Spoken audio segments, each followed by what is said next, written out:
does not establish a dictatorship in order to safeguard a revolution.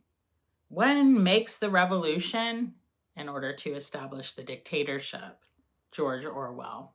Amongst the bad news, the scary news, and the waiting for the next shoe to drop news that seems to be permeating planet Earth at the moment in every aspect of life, there was recent snort-worthy news. Namely, an update on the dictator chased from Syria almost 1 year ago, Bashar al-Assad.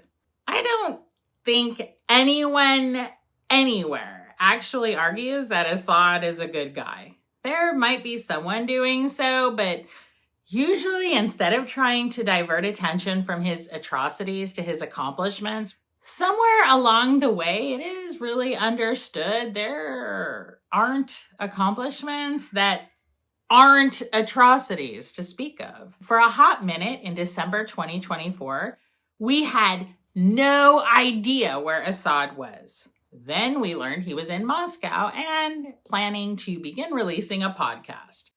That podcast never happened, and it's probably to do with the fact that Russia has made Assad's stay in Moscow contingent on shutting his mouth, staying out of politics, and being grateful for the largesse personally supplied by Vladimir Putin. In September, we learned that Assad had been hospitalized, possibly for poisoning, and that his prognosis was a bit touch and go until he was medically cleared and discharged.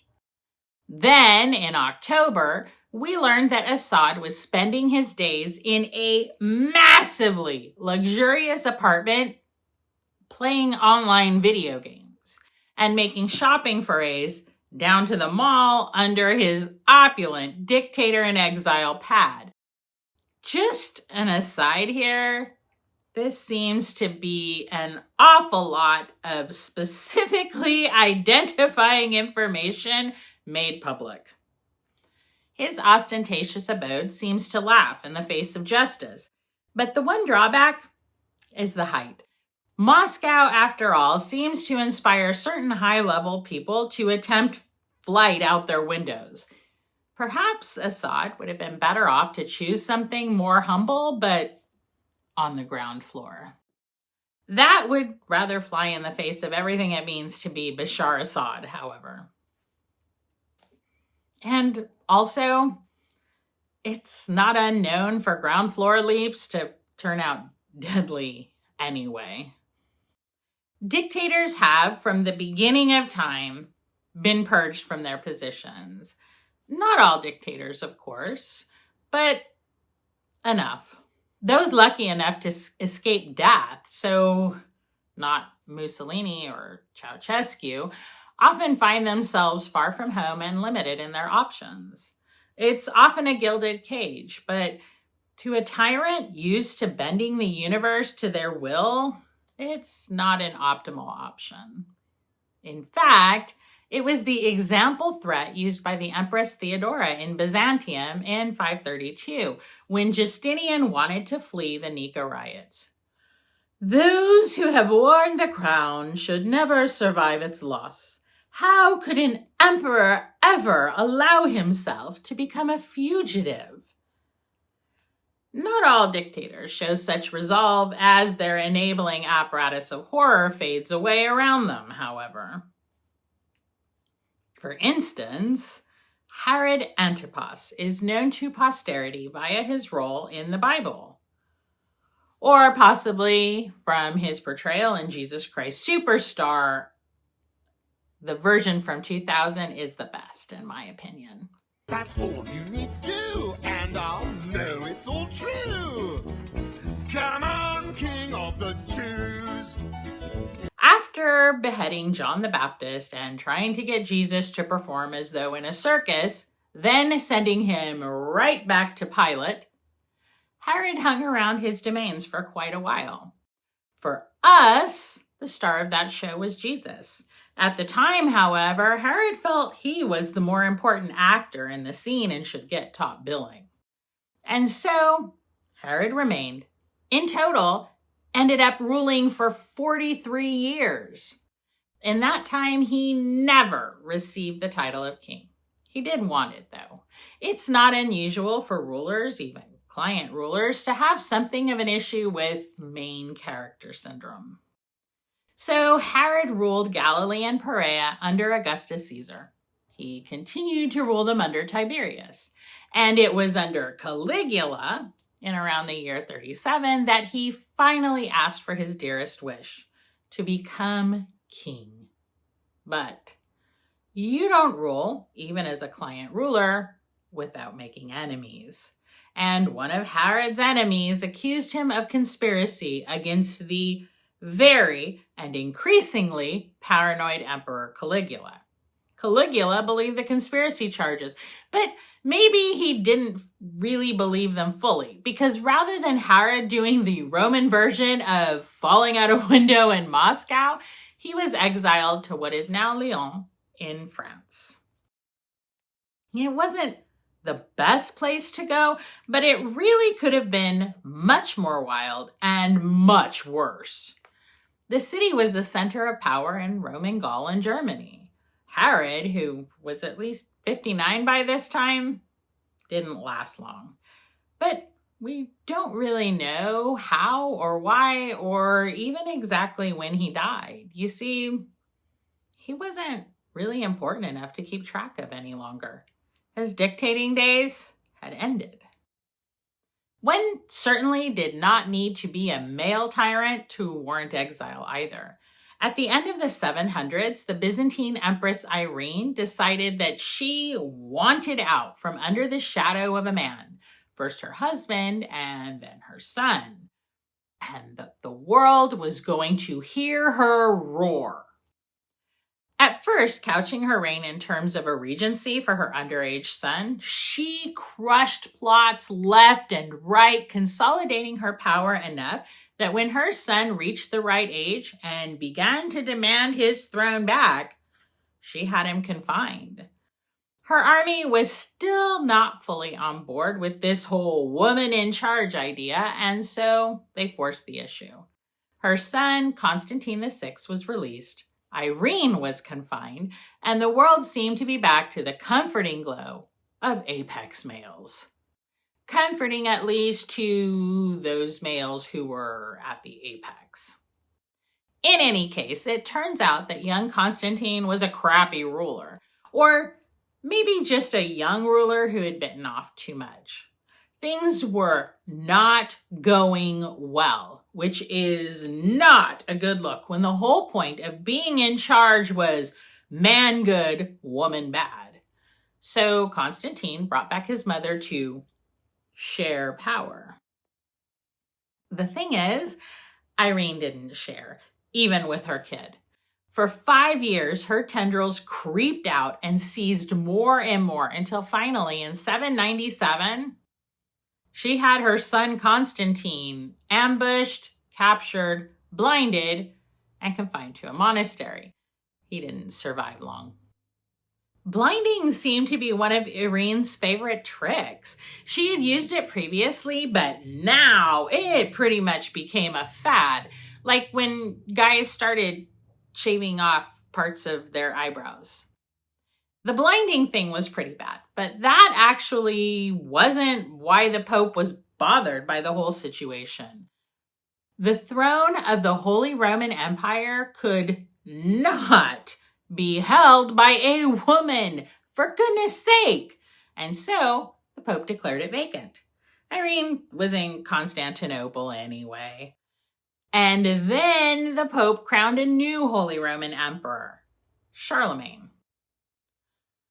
This is, of course, vastly simplified. We've only got a few minutes here.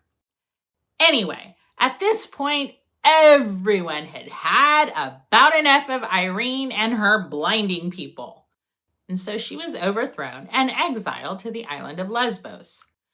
The story is that she wasn't given a means of support, and so she had to spin wool for the year she lived after being removed from the throne, living in poverty. But at least she had her eyes. Irene, by the way, is a saint. In between taking charge and blinding people, she brought back the tradition of icon veneration in the church, which had been previously outlawed. Her own husband had been a part of the outlawing, and perhaps that really was the major motivation behind Irene's actions. People with no eyes can't see icons, I guess. Of course, if we're discussing exile, we should probably get into the most exile that ever exiled. In other words, Napoleon. Napoleon, who set off a domino effect of 19th century French rulers going into exile rather than the chopping block. Napoleon, who managed to escape an exile that wasn't exile enough on the island of Elba, do some marching, chase a king out of Paris, attempt to get to the United States, and then ended up even more exiled on the island of St. Helena off the coast of Africa, a place which barely got an airport in 2017 and still only boasts a once-a-week flight through SA Airlink. Napoleon's exile to Elba wasn't really so bad, in my opinion, as a not emperor and not military genius. After announcing to the French army that he was leaving to save them from civil war, and that basically he was going to retire and write a book about his experiences, he became the sovereign of Elba. There was a brief moment where he tried to poison himself, but the poison wasn't effective. Then Napoleon wrote up plans to modernize his tiny island fiefdom. His wife, the one after Josephine, was pressured not to move to be with him, and so she didn't. And in very short order, she began an affair. It was very short order. Napoleon didn't even spend a year on the island before escaping Elba and heading back to France for the 100 days, which was actually about 110 days. When he sent for her upon his return, she asked him for a separation instead. He never spoke to her again. We all know the story. Waterloo happened. The battle, we're not to the portion of history featuring ABBA yet. Napoleon gave up the throne again, spent some time mourning the deceased Josephine at her estate at Malmaison, tried to float away to the Americas, and was captured by the British and taken to the most remote inhabited island they could think of. He was accompanied by 2,100 soldiers and 10 ships, which patrolled the islands. He was not going to escape this exile, and he didn't. Well, he did, but it was because he died, and King Louis-Philippe I brought his body back to France in 1840 and interred it in a tomb at Les Invalides. Louis-Philippe also ended his life as an exile in British territory, but in his case, it was actual Britain and much less uncomfortable than St. Helena. And this brings us to the 20th century, which is full of tyrannies ending in exile. I'm not sure Alexander Kerensky of the Russian Provisional Government can be called a tyrant, especially by Russian standards, but he certainly was in exile. When the Bolsheviks took over, he fled to Paris. And then when the Nazis took over France, he fled to the United States, which is where he lived until his death in 1970. Kerensky continued to be in exile and death, as both the Russian and Serbian Orthodox churches would not allow his burial in their cemeteries. And so then he was moved to the UK to finally find a resting spot. But he wasn't the only post-World War I exile. The Bulgarian king went to Germany, the German Kaiser went to the Netherlands, the Luxembourg Grand Duchess went to Italy, the Montenegrin king went to France, the Austrian emperor went to Portugal, the Syrian king went to the UK, and the Ottoman Sultan also went to Italy. And these are just the rulers. The Russian royals alone were scattered into exile like dandelion seeds. As the 20th century stretched on, a wave of African exiled rulers hit, which included Kwame Nkrumah, who survived more than 5 assassination attempts, and so was finally just barred from Ghana entirely. And then the infamous Idi Amin, who carried the title His Excellency President for Life, Field Marshal Alhaji Dr. Idi Amin Dada, VC, DSO, MC, CBE, Lord of all the beasts of the earth and fishes of the sea, and conqueror of the British Empire in Africa in general, and Uganda in particular. Amin escaped Uganda in a helicopter in 1979, leaving bodies behind in his refrigerators and in mass and singular graves, or no graves at all, throughout his nation, and took refuge in Saudi Arabia at the Novotel in Jeddah. Given the same restrictions as Bashar al-Assad, Amin couldn't resist trying to seize power one more time. His rather striking countenance was immediately recognized upon landing in Zaire, and he ended up back in Saudi Arabia after some negotiations, where he died in 2003. Ferdinand Marcos of the Philippines managed to make it to Hawaii in the United States with at least $5 billion before dying in 1989. That wasn't all for the Marcos family, however. His son, Bongbong, is currently the Philippine president. Bashar Assad is, unfortunately, not unusual in managing to eke out a comfortable retirement and exile, despite the horrible things he did while in power. It's small comfort that he exists at the whim of a capricious Russian government, but it's even smaller comfort that there were many horrific leaders whose end to life was much more comfortable than those they had tortured and murdered. They are, however, the exception to the rule.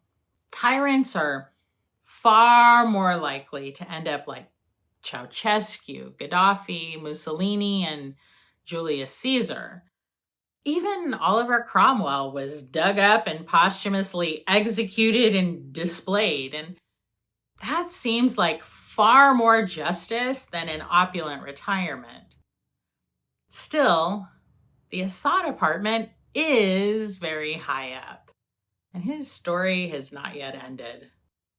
As the French poet Jean de La Fontaine said, "A man often meets his destiny on the road he took to avoid it." What to do